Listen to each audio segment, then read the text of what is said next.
Scientists at the Kwame Nkrumah University of Science and Technology and Oregon State University are using the zebrafish to determine the extent of damage toxins from illegal mining activities in Ghana are causing to the human body.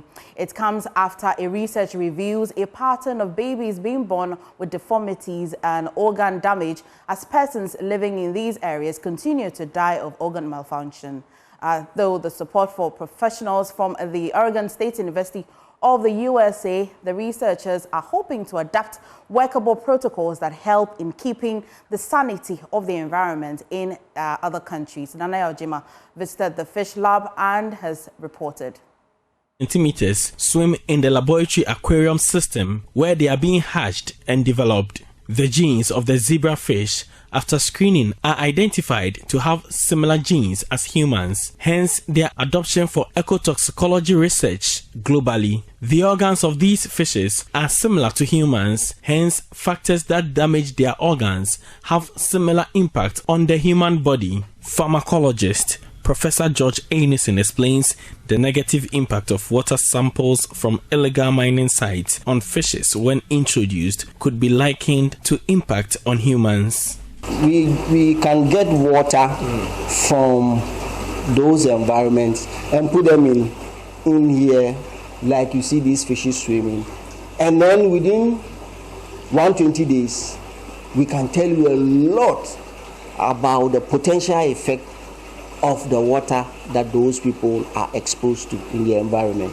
He hopes to get water from these areas, expose these fishes to it right from the egg stage, fertilized egg stage, and then you'll be looking at what is happening to them. Are the lungs forming well? Are the kidneys forming well? Liver forming well? The eyes, are they able to swim well?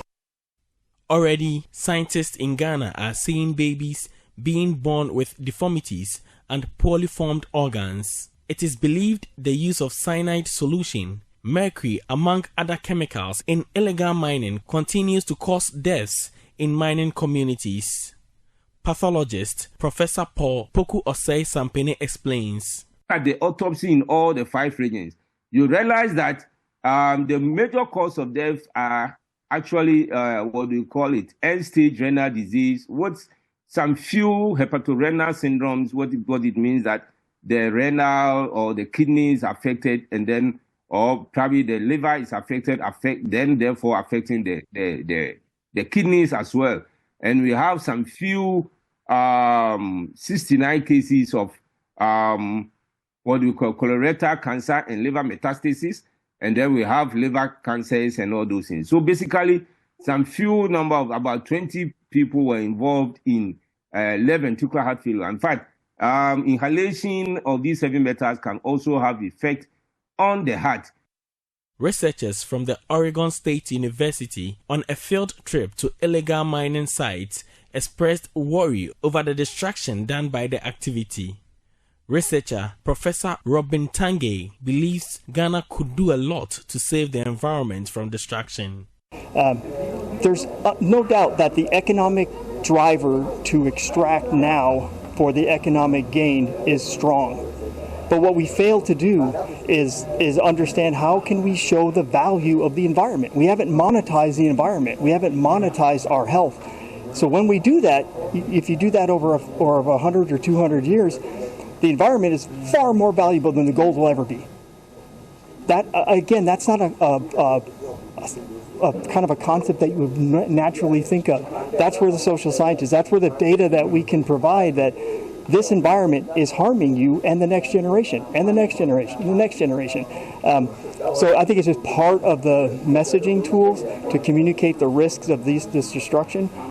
At a seminar series at KNUST, researcher Professor William Stablefield said methodologies used in the United States could be replicated in Ghana in the fight against the destruction being done.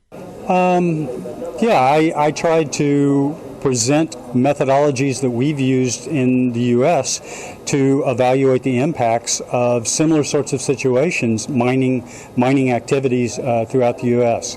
I've done that through the majority of my career, and hopefully some of the tools that we have used in the past will be able to be picked up and used by individuals here to be able to define and characterize the scope of impacts. Meanwhile, the KNUST is optimistic of the impact of the partnership with Oregon State University in addressing environmental challenges. Dr. Alexander Kwartin explains. And this is the danger, that if you drive along the street and you buy something just to eat, you may not be living in a particular community, but by just getting it, and if it's polluted or contaminated, you are exposed to it. So everybody's at risk. For Joy News, Nanaya Ojima, Kumasi.